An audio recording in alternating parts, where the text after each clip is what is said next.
Today we're reading Miss Paul and the President, the Creative Campaign for Women's Right to Vote, written by Dean Robbins and illustrated by Nancy Zhang. The AR quiz number for this book is 191214.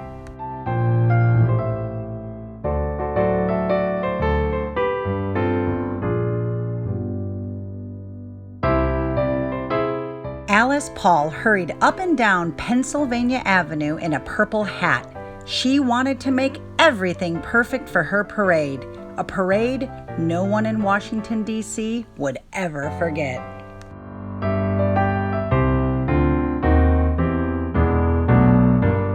Alice double-checked the 26 floats, and the 10 bands, and the dozens of dancers.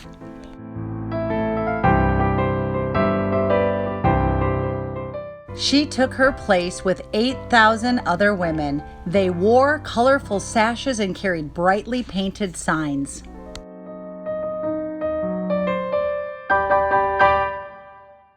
Alice held onto her hat so it wouldn't blow off in the wind. She led the women up Pennsylvania Avenue to the White House. People lined the sidewalks to see the hullabaloo. Some of them cheered, but many jeered. "No to votes for women," they called.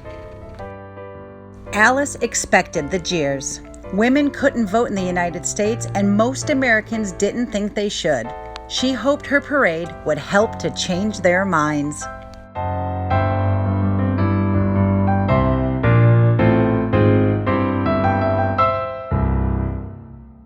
A mile away, Woodrow Wilson rode a train to Washington, D.C. The new President of the United States adjusted his spectacles. His daughter Margaret straightened his top hat. "Thousands of people will be here to meet you," she said. "You should look your best." President Wilson stepped off the train and waved. But no one waved back. The station was almost empty. The whole city had gone to see Alice Paul's parade instead. Who was the determined young woman in the purple hat? Alice Paul grew up on a farm. She liked to make mischief right alongside the boys in her town. They snuck candy and chased chickens and threw mud balls. Every 2 years, Alice watched her father go off to vote. Her mother had to stay at home.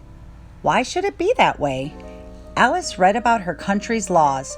The Constitution promised that people could elect their own leaders, but it also said that only men could vote. Weren't women people too? Shouldn't they be able to vote as citizens of the United States of America? Alice found books on women's suffrage. She learned that suffrage meant the right to vote.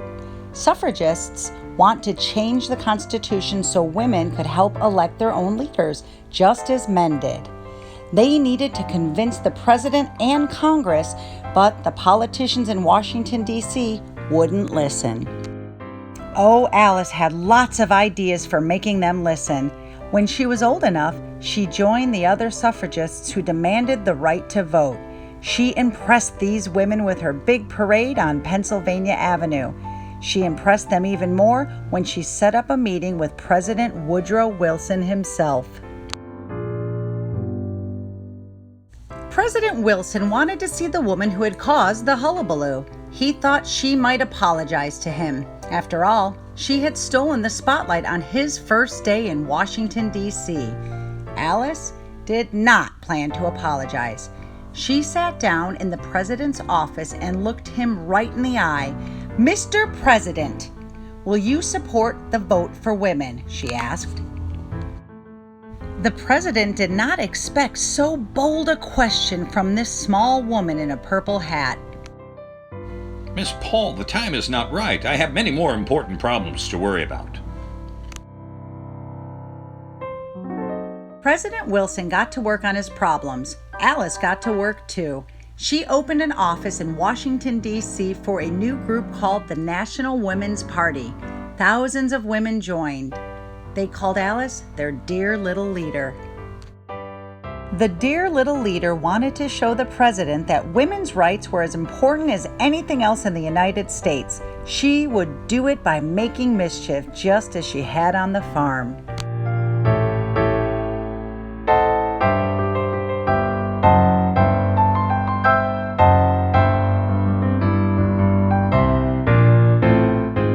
Margaret Wilson stared out the White House window. "Father, come look."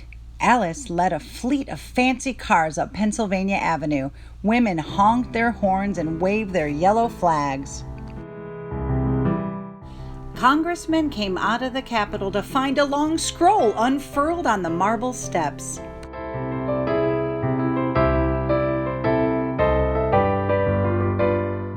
A funny-looking train chugged from the East Coast to the West Coast. Alice had named it the Suffrage Special. The train stopped in towns along the way, and families came out to gawk at it. Women made speeches from the caboose. "Send a letter to the president.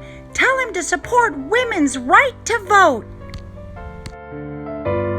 President Wilson got bags of letters from all around the country. They piled up to the ceiling in his office. But the president had other problems to worry about. He didn't take time to read the letters about the women's suffrage. So Margaret read them instead. That winter, Margaret sat next to her father in the president's car. A strange sight greeted them at the White House gate. Women strode back and forth carrying signs. President Wilson spotted Alice at the front of the group. She looked him right in the eye. The president glanced down at his newspaper, but Margaret waved at Alice through the window.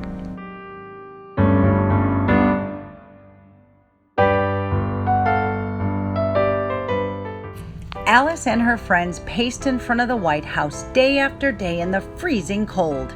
People lined the sidewalks to see the hullabaloo. Some of them jeered, but many cheered. They brought scarves and mittens to keep the women warm. The police ordered Alice to leave the White House grounds. "Not until the president supports women's right to vote," she declared.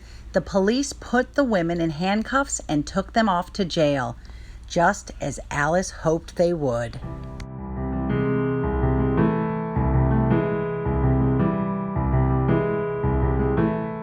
President Wilson did not like the thought of Alice in jail. He knew she loved the United States.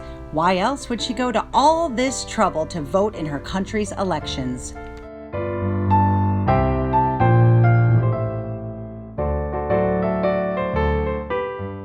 Maybe women's suffrage is more important than I thought, he said.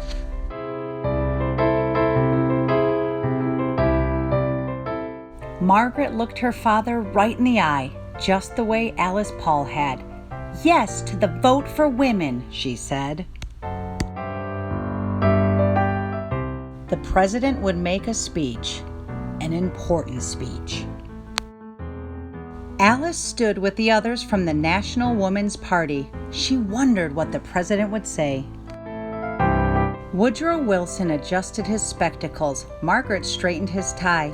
"People all over the country will read about your speech," she said. "You should look your best." The president faced the crowd. The time is right. I will ask Congress to pass a law giving all women the vote. The women waved yellow handkerchiefs and threw yellow flowers. "3 cheers for President Wilson," they shouted, "and 3 cheers for Alice Paul." 2 years later, Alice skipped down Pennsylvania Avenue to vote in the 1920 election. She filled out her ballot and raised her arm in victory.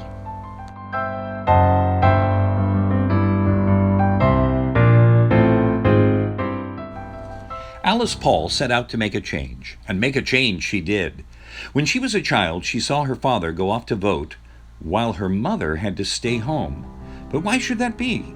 She studied the Constitution and knew that the laws needed to change.